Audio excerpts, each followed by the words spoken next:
What's up, family? We have another Patreon request. We got 5 theories of near-death experiences. That's right. I could decipher French. I'm good like that. All right, let's check it out. I think I know, wait a minute. We might have seen these. These are like little episodes today. Let's take a look at something. If it's who I think it is.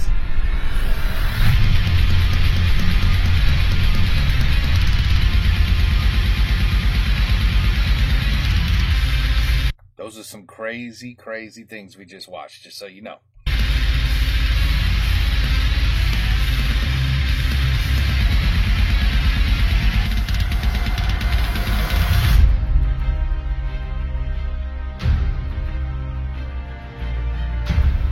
À la fin du 19e siècle, Oh, I recognize his voice. des cas mystérieux sont rapportés en Suisse. Des alpinistes, lors de leur chute, ont vécu une vision complète de leur existence, associée à une sensation agréable de flottement et de calme infini. Dans les années 60, les Américains vont faire le lien entre cette sensation étrange et celle qu'ont expérimenté les accidentés de la route et établir l'hypothèse suivante. L'expérience s'apparente à un syndrome passager de dépersonnalisation. Lorsque l'on est en danger de mort, on se sent dans un mois en état d'alerte et en un mois en état d'observation, rendu étranger à son propre corps, ce qui correspondrait à un mécanisme de protection de la psyché humaine.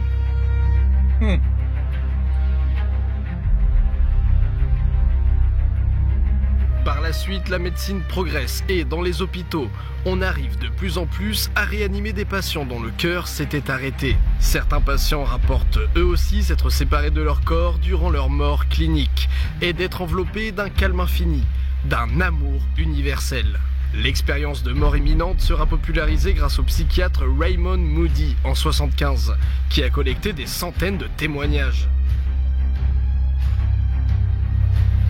Bien que chaque individu expérimente la mort imminente de façon unique, il y a des tendances, des ressemblances entre la plupart des témoignages, comme le sentiment de paix, la décorporation ou une lumière brillante. Certains vont même y rencontrer des proches décédés, d'autres vont voir la pièce dans laquelle ils se trouvent d'un point de vue omniscient, et d'autres vont se déplacer à travers les murs. I've heard all of these too, yep. I saw a white light. It was like a tunnel of white. And then I saw my grandmother. And then I saw my poor father who died of cancer 5 years ago. You know what I mean? You hear all these stories. Yeah, I heard them. I've heard them. Now, do I believe them? I don't know. C'est pas.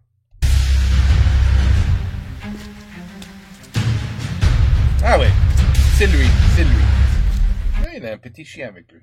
C'est pas petit, mais... c'est un chien.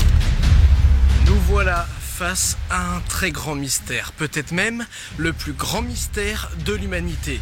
Que se passe-t-il au moment de notre mort? Pourquoi certaines personnes reviennent-elles avec de tels témoignages? Eh bien aujourd'hui, on va essayer d'y répondre.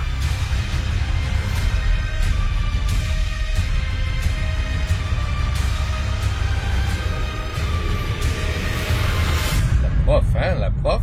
Bon. La conclusion de Raymond Moody est que l'idée de prouver toute forme de vie après la mort, en faisant appel à des phénomènes paranormaux ou scientifiques, est une perte de temps, car on ne pourra jamais rien prouver de tel. Selon lui, les expériences de mort imminente ne peuvent pas être considérées comme preuve qu'il y a quelque chose de l'autre côté. En revanche, elles ne peuvent pas être réfutées non plus. Mais avouez que le lien entre ces témoignages et le fait que notre esprit pourrait être indépendant de notre corps est plutôt sexy. Des personnes affirment pouvoir faire sortir leur conscience en dehors de leur corps lors de voyages astraux. Et on sait aussi que l'on peut reproduire une expérience de mort imminente à la suite d'une méditation. Mais ça sera une expérience de mort imminente moins intense. Il y a aussi cet étrange cas de mort partagée, où le patient, mort cliniquement, va partager son expérience avec un proche à ses côtés, et les deux vont subir la même expérience. Rappelons aussi que dans certains cas, la personne morte cliniquement se rappelle à son réveil d'événements qu'elle n'a pas pu voir ou entendre puisqu'elle était à ce moment-là décédée. En effet, on nous rapporte des cas dans lesquels le patient va se souvenir de mots prononcés par le chirurgien pendant sa mort, ou même deviner la présence d'objets qui n'étaient pas à sa portée. Sans aucune activité cérébrale, une personne pourrait donc continuer d'entendre les conversations et même de voir les choses autour de lui. Le docteur Jean-Jacques Charbonnier a recueilli des témoignages pendant 25 ans et sa conclusion: le cerveau n'est pas à l'origine de la conscience, il n'est que le récepteur. Pour les religieux, bien sûr, il ne fait aucun doute que cette lumière intense et apaisante n'est autre que l'âme qui entre au paradis. Yeah, oui.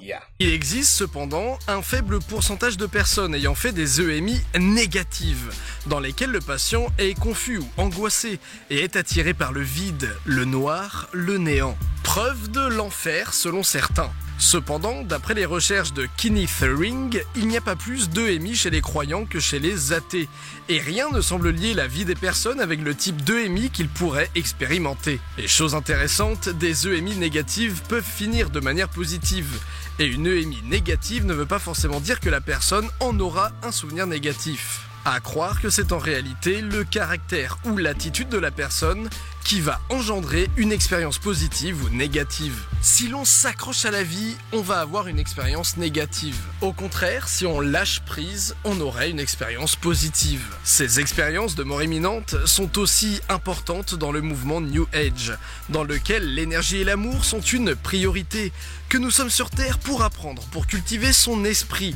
l'enrichir d'amour universel, des notions que l'on retrouve dans les témoignages d'expériences de mort imminente. Les EMI sont un problème à la croisée des chemins, où s'entremêlent pensées religieuses, interprétations spiritualistes, débats philosophiques, sujets psychologiques et explications physiologiques. L'âme existe-t-elle réellement? Les EMI seraient-elles l'épreuve que notre conscience ne vient pas du cerveau? Ou bien tout ceci n'est-il qu'en réalité un simple rêve?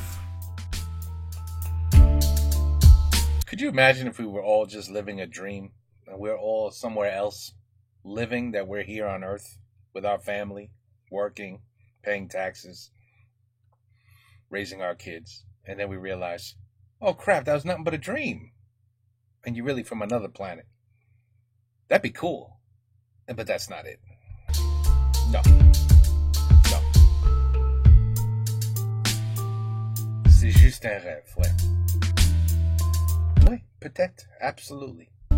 En 2013, une expérience menée sur des rats montre que leur cerveau enregistre une intense activité 30 secondes après un arrêt cardiaque provoqué. En 2014, l'étude AWARE menée sur 2000 patients chiffre à 3 minutes le temps durant lequel une activité consciente du cerveau humain existe après l'arrêt cardiaque. Nous ne savons pas si elle s'estompe après, mais directement après la mort, nous sommes encore conscients.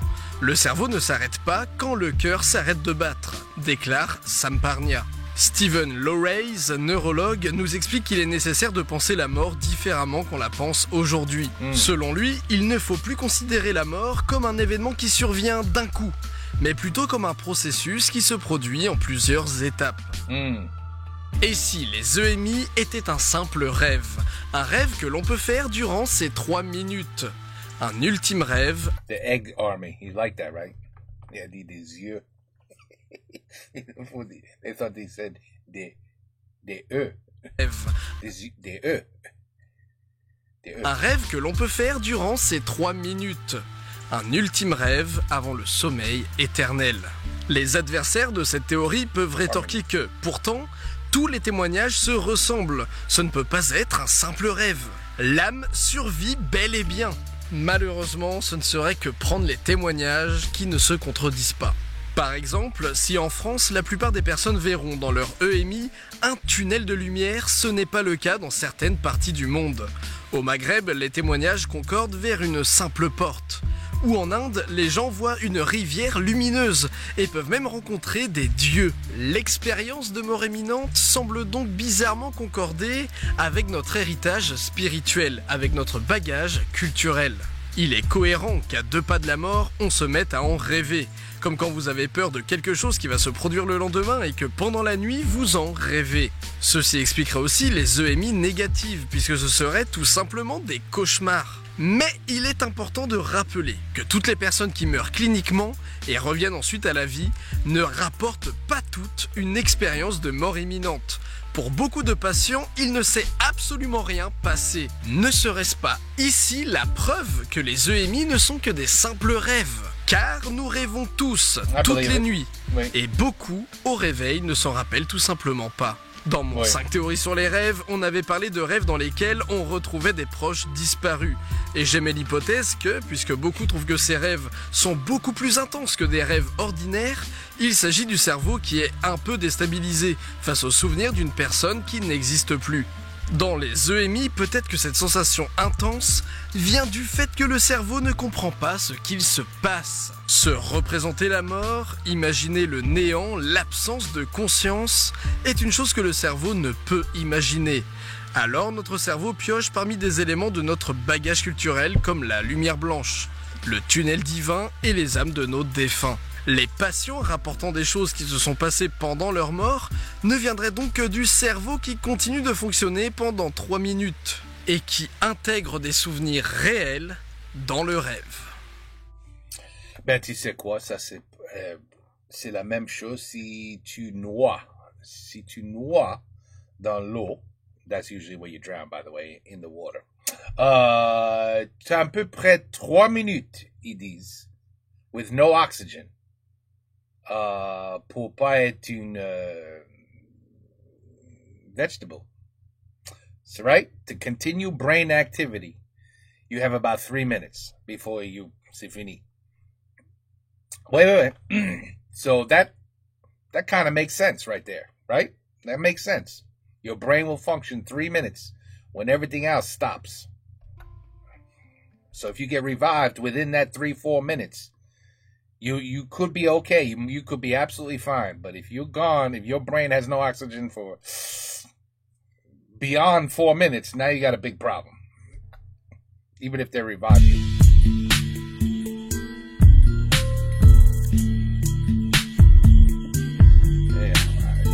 La science s'est bien évidemment penchée sur le sujet. Et l'hypothèse la plus probable est que tous ces témoignages viennent d'hallucinations provoquées par un bon cocktail de substances chimiques envoyées directement dans le cerveau. Premièrement, un excès de dioxyde de carbone pourrait expliquer la fameuse apparition du tunnel et de la lumière blanche. Les patients avec un plus haut taux de CO2 seraient plus enclins à voir des tunnels lumineux, et les patients sortant d'une expérience de mort imminente ont toujours un très haut niveau de dioxyde de carbone dans le sang. Deuxièmement, une douzaine de composés neurochimiques sont envoyés du cerveau vers le cœur lors d'un arrêt cardiaque, dont la dopamine, responsable de la sensation de plaisir, ainsi que la noradrénaline, qui joue un rôle essentiel dans l'excitation, l'attention, le réveil et la vigilance. Lors d'un stress intense, le cerveau libère de l'endorphine, ce qui expliquerait pourquoi les gens qui vivent une telle expérience ne sentent ni peur ni anxiété. Troisièmement, rappelez-vous de cette expérience avec des rats. On a dit tout à l'heure que le cerveau fonctionnait encore pendant 30 secondes.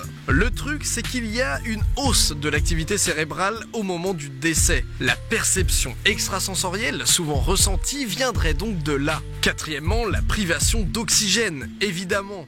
On sait que le manque d'oxygène peut provoquer des hallucinations et même de l'euphorie. L'anoxie serait également appliquée au niveau du cortex visuel en induisant la désinhibition corticale et serait ainsi à l'origine de la vision du tunnel. On peut aussi continuer en disant que les régions multisensorielles du cerveau perturbées, les hallucinations se déploient de la même façon que des perceptions réelles, nous dupant ainsi à savoir ce qui est réel ou ce qui ne l'est pas. La liste est longue et on pourrait continuer comme ça longtemps. Il est faux de dire que la science ne peut expliquer les EMI, c'est juste qu'il y a beaucoup d'hypothèses. Il y a beaucoup de raisons qui pourraient provoquer une EMI, mais on ne sait pas forcément laquelle. Pour les expériences de mort imminente partagées, on pourrait accuser nos chers neurones miroirs du système empathique. Ces mêmes neurones qui font que quand vous voyez quelqu'un bâiller, vous avez vous aussi envie de bâiller. Isn't that true? Eh oui. Rien que d'en parler.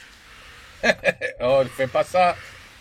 Et pour ce qui est de se rappeler des conversations des médecins, comme on l'a déjà dit, le cerveau continue de fonctionner, donc là, zéro mystère. Une amie de ma grand-mère a fait une EMI et pendant son voyage, elle a vu son mari la tromper. Et à son réveil, en fait, c'était vrai ce qui s'était passé. Et il y a beaucoup de gens qui, pendant leur EMI, sont témoins de choses qui se passent dans le monde alors qu'ils sont à des kilomètres. Et ça, c'est plutôt dingue. 3 solutions pour expliquer tout ça. I want to add something. Have you ever been driving or just anywhere? Have you ever been traveling and you see a place you've never been to, but your brain keeps telling you, this looks so familiar?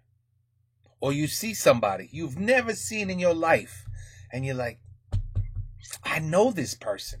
I've seen this person, but you've never met them in your life. Your brain does do some weird stuff to your body. It really does. Your mind and brain and just the whole mechanism of how everything works. It is very strange. It really is. This guy, he's got some interesting videos. He really does. This is a very, this is a topic that's been spoken about for decades, centuries probably. 1. C'est du gros bullshit. 2. Avec notre... Attends, quoi? Ben oui, ça peut être vraiment du bullshit, oui. Solution pour expliquer tout ça. 1. C'est du gros bullshit. 2. Avec notre cerveau en éruption, on aurait peut-être un moment de clairvoyance, comme je l'explique dans mon 5 théories sur les rêves pour expliquer les rêves prémonitoires. Au cours du sommeil, le cerveau classerait les informations, établirait des corrélations et pourrait ainsi prévoir des événements dont la logique nous serait inaccessible en état de veille. Ou sinon, troisièmement, la réponse est à trouver dans un autre domaine, dans la prochaine théorie. Another theory. Oh, 4. Really? Ah, la physique quantique, elle explique tous les trucs mystérieux, n'est-ce pas? Les ovnis, les fantômes, l'homéopathie, l'algorithme YouTube. C'est un peu devenu le nouveau truc à la mode pour expliquer tout et n'importe quoi. N'est-ce pas, Ant-Man? Bref, l'esprit quantique, c'est une idée très controversée qui part du principe que la physique classique ne peut expliquer la conscience. Voilà, déjà, c'est posé. Cette hypothèse suggère que des phénomènes quantiques tels l'intrication et la superposition d'états sont impliqués dans le fonctionnement du cerveau et en particulier dans l'émergence de notre esprit. Bref, nous on va pas s'attarder sur ce débat de l'âme qui serait d'origine quantique, car ce n'est pas le sujet. Et aussi parce que la physique quantique, j'ai pas envie de vous faire croire que j'y comprends tout. En fait, j'y comprends même rien. Mais bref, revenons donc à nos EMI. Et parlons avec des mots simples pour ne pas dire de conneries. Le docteur Stuart M. Roth et le physicien Roger Penrose proposent qu'une expérience de mort imminente arrive lorsque les substances qui formaient l'âme quittent le système nerveux pour se rendre dans l'univers. Nos âmes seraient plus que la simple interaction des neurones dans notre cerveau. Elles seraient issues de la fabrication même de l'univers et existeraient depuis le commencement de l'univers. En gros, toi, moi, Xanto, j'en sais rien en fait, mais nos âmes étaient déjà là au Big Bang. L'essence de nos âmes serait donc contenue dans une structure appelée microtubules. Stuart explique. Disons que le cœur cesse de battre, le sang s'arrête de circuler, les microtubules perdent leur état quantique. L'information quantique dans les microtubules n'est toutefois pas détruite. Elle ne peut pas être détruite, elle est juste redistribuée et se dissipe dans l'univers. Si le patient est ressuscité, qu'il revient à la vie, l'information quantique peut revenir dans les microtubules et le patient va expliquer qu'il a eu une expérience de mort imminente. Mais si le patient n'est pas réanimé et meurt, il se peut alors que l'information quantique s'échappe du corps, peut-être indéfiniment, en tant qu'âme. C'est sexy ça aussi comme idée, non ? Enfin, retenez juste une chose, c'est vraiment très important, ce n'est pas prouvé. Tout ceci, ce ne sont que des hypothèses. Et en réalité, l'idée d'esprit quantique existe depuis les années 60. Et pour l'instant, personne n'a réussi à démontrer tout ça. Faites attention quand vous voyez que l'âme a été prouvée par la physique quantique. Voilà, ça n'a pas trop de sens. Mais les expériences de mort imminente intriguent, passionnent. Plus que tout, nous approchons de la réponse, le questionnement de notre civilisation. Qu'y a-t-il après la mort ? Les témoignages semblent concorder avec les récits religieux. Et peut-être que la physique quantique va nous révéler que oui, nous sommes immortels. À moins que... Oh God, I hope we're not immortal. please, no, please. Nous prenions en fait le problème à l'envers.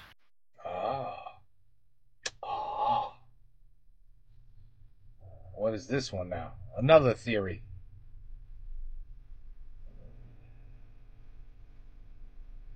The problem to get rid of?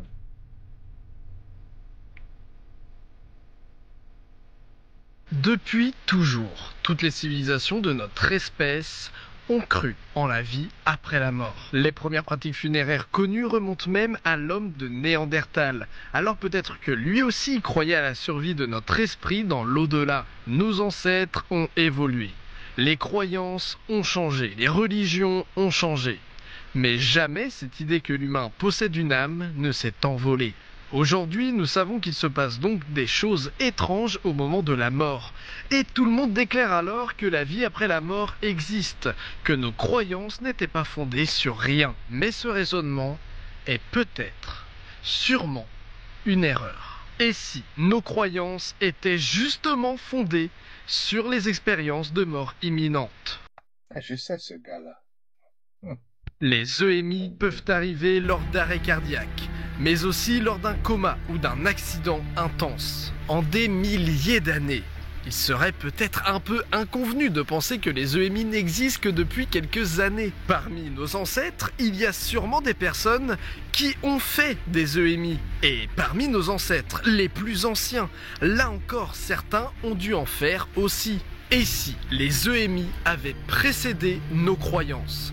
Et si les EMI étaient à l'origine de nos croyances? Peut-être n'est-ce pas les expériences de mort imminente qui doivent nous prouver que les religions avaient raison, mais les religions qui nous prouvent qu'elles sont basées sur les expériences de mort imminente. Il suffit qu'un de nos ancêtres ait fait une expérience de mort imminente.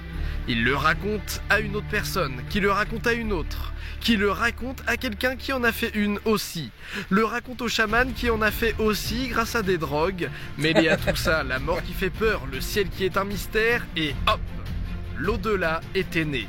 La spiritualité venait de voir le jour, les religions allaient bientôt être créées. Peu importe que l'EMI soit réellement la preuve de notre âme, un simple rêve ou une hallucination, c'est cette expérience intense, mystérieuse et apaisante qui nous aurait confortés dans l'idée d'une vie après la mort. Cette idée pourrait en faire angoisser plus d'un. Pour beaucoup, nous avions, avec les expériences de mort imminente, enfin une preuve qu'il existe quelque chose de l'autre côté. Mais avec cette théorie, cette preuve ne repose absolument sur rien. Il y a quelques jours, j'ai lu beaucoup de commentaires postés sous mon 5 théories sur la mort, et vous êtes beaucoup à avoir peur, à être terrifiés par la disparition de votre esprit. S'imaginer que nous ne sommes plus. Et pour être honnête, je suis le premier à partir dans des délires vertigineux et me faire déprimer tout seul. La mort, surtout quand on aime tellement la vie, ça peut être un poids très dur à porter. Oui. Mais les EMI sont tout de même importantes. Peut-être ne prouvent-elles rien, et alors? Peut-être que si on meurt, il n'y a rien après, oui, et alors? Les EMI nous renseignent sur une chose, et peut-être la chose la plus importante qui soit. Au dernier instant, alors que vous vous livrez au vide éternel, rien n'a jamais été aussi beau et apaisant. Alors vivons librement, vivons sereinement, en attendant le jour où, en souriant, nous nous abandonnerons au néant.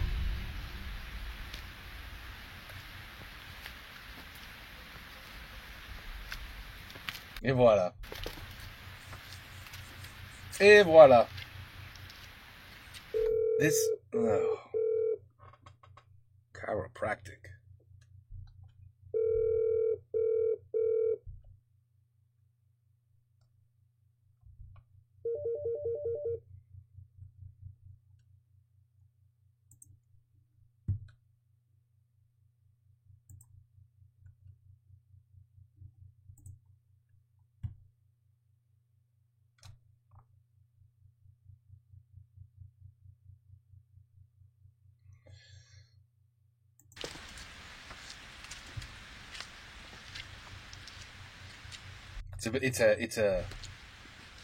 This topic, whew, it's a very, very strong topic to talk to with people.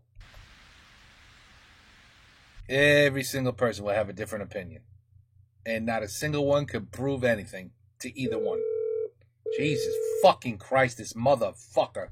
What a fucking annoying motherfucker this guy is, man. Let's try this once again.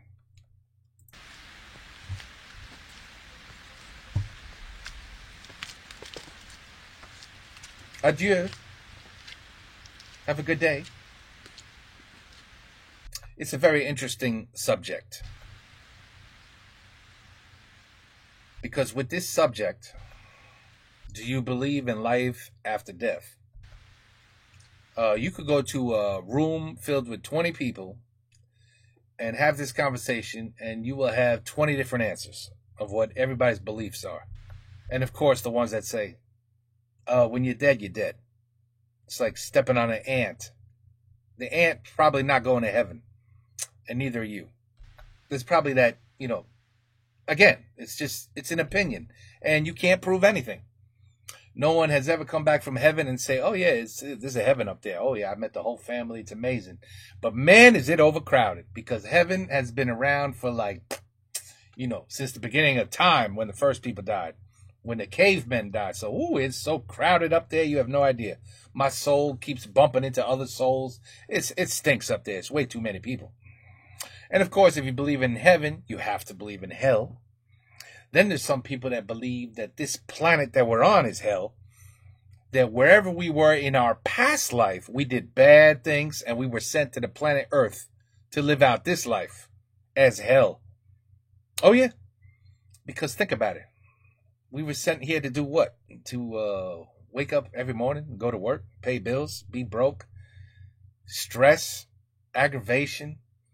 Always somebody has to fight with us. Somebody has to disagree. There's always something even, and we all know the words, all the money in the world doesn't make you happy. Neither, so don't think, if you got money, you're in heaven. No, you're not. No, you're not. You could be in hell with money too. So, there's so many different things to talk about, people. This is crazy. I don't know. I don't know what your belief is. I can tell you this. My mother-in-law, who's no longer with us, adored her daughter, my wife. Adored her. And my wife was 35, 30 years old, 40 years old, 30, and her mother would treat her like the biggest, like the little baby. Do you want me to get some milk on the way home for you? Like, what? I'm telling you, she never let go. You know that expression? Never let the child go? Well, that was my mother-in-law to my wife. Just basically never let her go. They talked all the time on the phone. They were like, you know what I mean? You couldn't get any tighter. So when she passed away from cancer, unfortunately, it was terrible. To me, it was like, aha, now we're going to find out if there's a heaven, and if people from the other side can reach out. You know what I mean? Because let me tell you something. If this woman cannot contact my wife, she would have found a way by now. I promise you that. She would have found a way. And the fact that I've asked my wife so many times over a period of, God, it's been a long time now. Over a period of, oh my God, almost 25 years, the woman's been gone. And not one single time has my wife said, you won't believe this. I was sleeping last night and my mother came to me.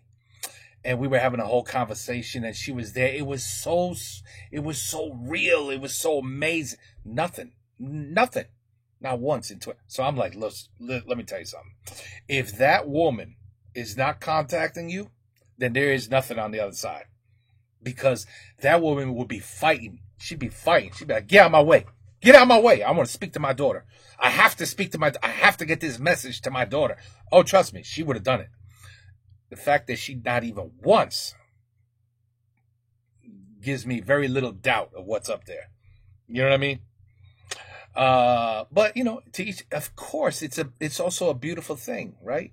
If you're so terrified that, oh my God, I'm on this planet, I have children, I'm gonna die one day, and I'm just gonna be gone. I'm gonna disappear. No one's gonna I'm not going to be able to contact anybody. I'm never going to see my family again. I'm never going to see my other relatives that have passed. Nothing. I'm just going to be in the dirt, dead, gone, finished. That's a terrible, sad story, right? So it's a little more, it's nicer if someone says to you, guess what? When you pass away, you're going to get this. You're going to love this. When you pass away, you are going to go to this amazing place, up, way up. And there's going to be some beautiful white gates, and they're going to open.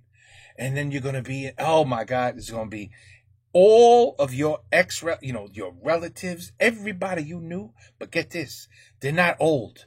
They're in their original younger version. So you're going to see your mother when she was young, not old, 90 years old when she died. No, you're not going to see her. You're going to see her. She's going to be young, beautiful. Your father, your mother, your grandparents, their grandparents. Oh, they're all there. Even your pets are going to, you're going to see them too. It's going to be wonderful. And it's just going to be amazing. And then you're going to be able to look down. You're going to be able to take care of your grandchildren and your kids, and you'll be able to give them little hints, little nudges, get in their dreams and speak to them and watch out for them, look out for them, protect them. It all sounds wonderful. Much better that way than hearing, what? I just get thrown in, you just dig a hole in the ground and that's it. I'm finished. I'm done. That's it. Right? That version sucks. So we have a much nicer version of heaven. And then of course hell. Oh my God, if you don't do all the, those 13 things you're supposed to pay attention to. Or is it 10? I'm not very religious. Then you go straight down to an eternity of torture and hell and havoc. And just, oof, you don't want to go down there, boy. Torture for eternity. Can you imagine? Anyway, and by the way, that's this guy up there. He sends you down there. So the one up there that really loves you. He loves you. Takes care of you. He loves you up there. But if you don't listen, that's where he sends you. Eternal torture. So anyway, there's a lot of little stories you could talk about with this. It's a crazy subject that you could go on for hours. And every person might even make a little point where you're like, oh, wow, he made a good point there. Maybe he's right. And there's other people that say, get out of here. You full of shit. Keep dreaming, buddy. You're just going to die and it's over. That's it. So anyway, but this was a very good video. This guy is such a good speaker, right? Is it just me? This guy is an excellent speaker. And he makes some really cool videos. Videos that make you go, is this bullshit or is this real? Like a lot of his videos do that to you. It's not the first time I've seen this guy. Anyway, good video, Patreon. Good video. I finally got to it. I know. Took 3 weeks. I know. 5 theories of afterlife experiences, or after death, I should say. Well, it's the same thing, right? Afterlife is death. So death. After death. Afterlife, it's the same, right? Kind of. All right, anyway, good stuff. Like I said, too much of a sticky subject to anybody could say whatever they want. There's easily someone could say, prove it. And you're like, can't prove it. And then you're like, all right, the guy who says that to you, you say, okay, well, I can't prove it. Now you prove it. You prove your theory. And that guy will be like, I can't prove that either. Like, so what do you do with that information? Okay, this is what you do with that information. Take care. Peace out. À la prochaine et bonsoir. And you'll be back tomorrow. Don't worry. C'est pas la dernière soir. You know what I'm saying? C'est pas la dernière soir. You don't want that. So it's until tomorrow.